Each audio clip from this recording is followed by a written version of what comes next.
Goeiemôre. Dis lekker nat. Ja, ons is die Here baie dankbaar vir hierdie reën en ons sal ook in ons gebed dankie daarvoor sê. Ons lees vanoggend uit Efesiërs 5 vanaf vers 15 tot 21 en ons preektema is verstandig of onverstandig. Kom ons bid saam. Here, baie dankie vir 'n nuwe dag. Dankie dat U goed is vir ons.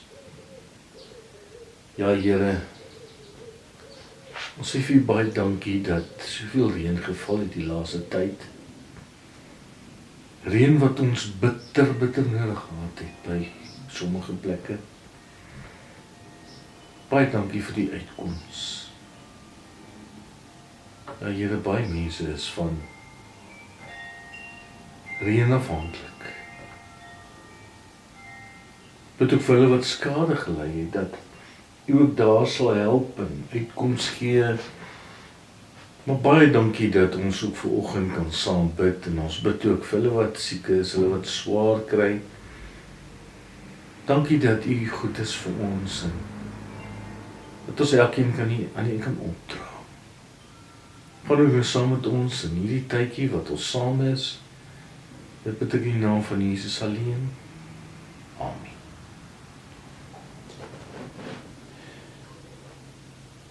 Ons lees uit Efesiërs 5 en ons begin daar by vers 15. Die lewe deur die Gees.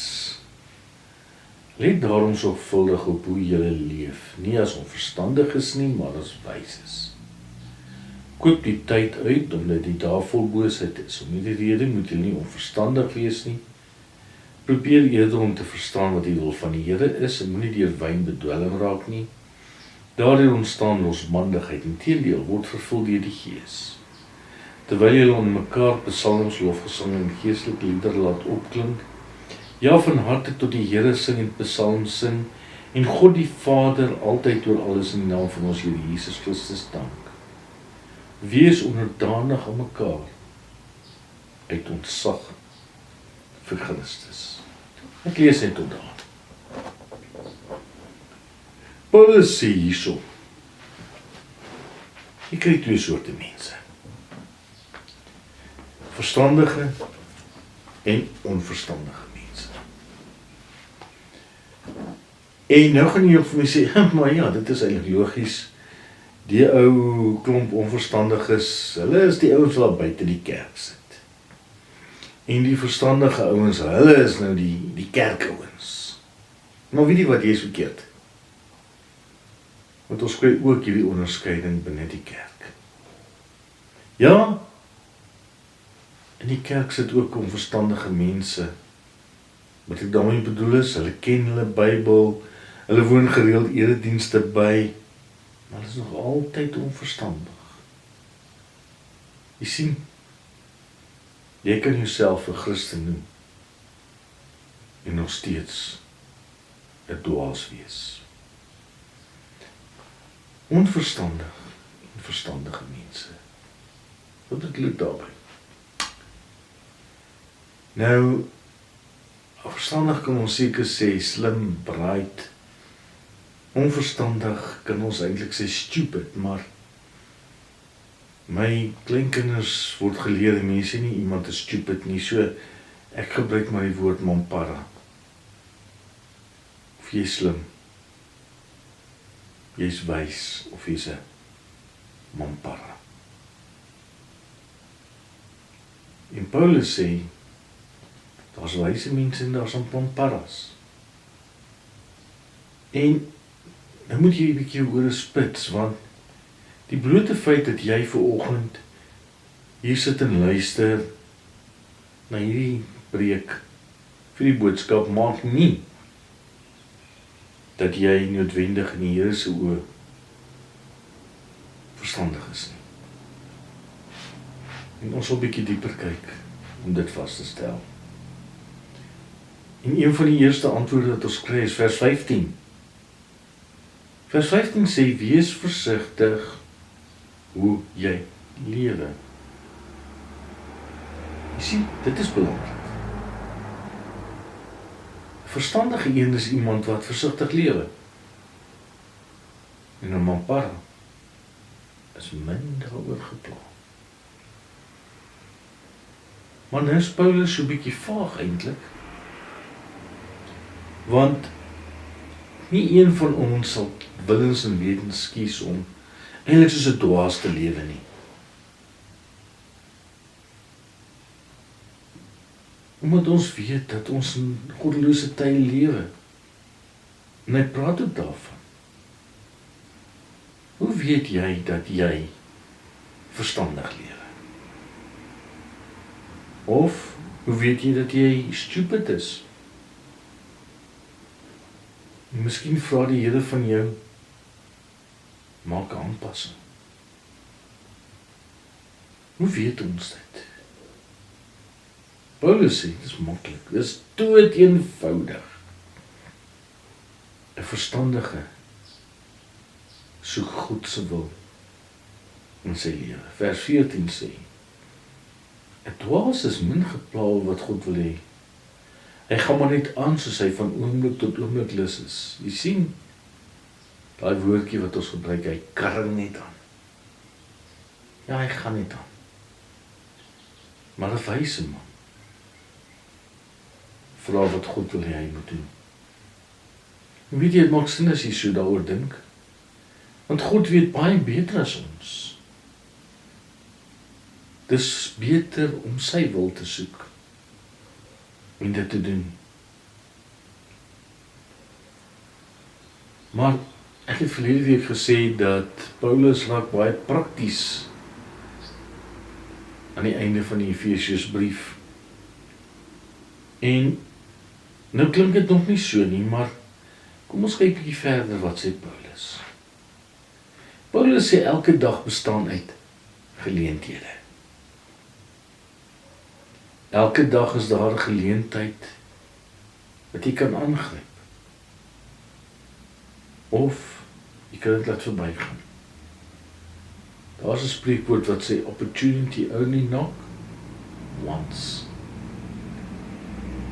En ons lewe is eintlik een konstante opeenvolging van geleenthede. En hoe ons kies om op daardie geleenthede te reageer. Dit beteken, daar gebeur honderde goed met jou. Mense sê of doen goed om jou, dinge val in plek, soos jy gehoop het, of dinge val heeltemal uit mekaar. Die weer is lekker of sleg. Jy hoor oor die radio, goeie en slegte nuus. Hoe het jy gereageer toe jy gehoor het die begrotingsrede is uitgestel? Baie keer as jy van die werk afkom, maar kom jy soos 'n donderwolk daarin. En jy het besluit om so by die huis te kom. Ek dink jy het die idee teen hierdie tyd. Duisende goed gebeur elke dag met jou, en jy besluit hoe jy daarop gaan reageer.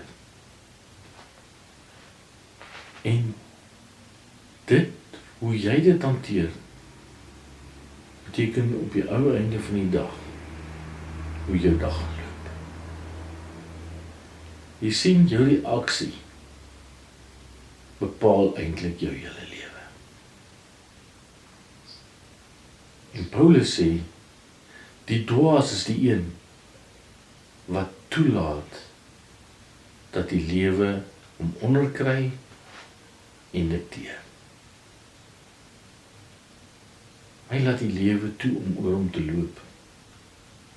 As dinge skeefloop, slaan dit hom plat. En dan voel hy verplig om het op iemand anders uit te haal. En as dinge mooi loop, dan is hy in die 7de hemel. Jy sien, die dwaas se hele lewe bepaal deur goed wat met hom gebeur. Maar nie die verstandige. Die verstandige besef maar die Gees bly in my. En die Gees bepaal my. reaksie in lewe. Die Gees is in beheer. En daarom word jy nie deur jou emosie beheer nie, maar deur die Gees. En daarom word jou lewe nie gedikteer oor goed wat buite jouself gebeur nie, maar van binne, vanuit die Gees wat in jou bly, en die vrede van God wat oor jou lewe heers. Wat bepaal jou reaksies? Dit wat met jou gebeur, of die Gees? Nou sê vir my, maar hoe weet ek dit is die Gees?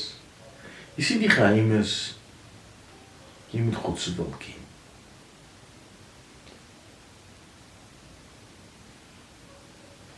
En die probleem is dat daar nie altyd, of ons nie altyd eerlik kan sê dat ons verstandig reageer nie. Ek moet 'n besluit neem dat ek nie myself laat bepaal deur my omstandighede nie. Ek moet versigtig wees hoe ek reageer. En die probleem is, ons is in sonde ontvang gebore, daarom is ons nie van nature selfstandig nie. Ons tree gewoonlik dwaas op. Ja, natuurlik pla dit nie ongelowige nie. Vir hom kom dit natuurlik. Maar dit kan nie waar wees van jou nie. Jy kan nie tevrede wees dat sonde en omstandighede jou lewe oorheers nie. En daarom sê Paulus, neem 'n bewuste besluit. Jy moet kies om verstandig te lewe en jy moet kies om God se wil te soek. Party mense sê ek reageer op my gut feeling, maar dit is nie hoe dit werk nie.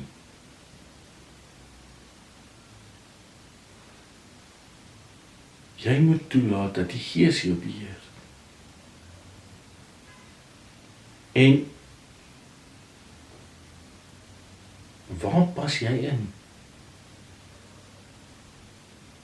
En Paulus kom eintlik hier aan die einde met sy praktiese antwoord. Net as ek en jy bietjie begin moedeloos raak en begin voel en begin wonder hoe ons dit ooit gaan regkry om as gelowige uit te styg bo ons omstandighede. Kom sê Paulus, laat die Gees jou vervul. En dan, interessant, Paulus vergelyk die Gees vervul met drankmisbruik. En ons almal weet hoe lyk 'n ou wat bietjie te veel het. Hy is nie hy is nie meer in beheer van sy eie reaksies nie. Tevens ons glimlag vir mekaar en sê, dit is die soetwyn wat so praat, of brandewyn het nie brieke nie. Hy weet nie eens nie meer regtig wat hy sê, of wat hy doen nie. En dis presies wat gebeur wanneer die Gees jou lewe oorneem. Jy is nie meer in beheer nie. Wat dit is, dan bepaal die omstandighede in jou lewe nie. Dan maak dit nie saak wat mense vir jou sê, en hoe hulle maak nie. Dis dan wanneer lof en dankbaarheid oorneem. Waar die obsessie met jouself verdwyn, en waar jy 'n nuwe houding van liefde teen jou naaste inslaan. Paulus sê, wees baie versigtig hoe jy lewe. Nie soos onverstandige mense, maar soos verstandiges. Laat die Gees beheer neem van jou lewe.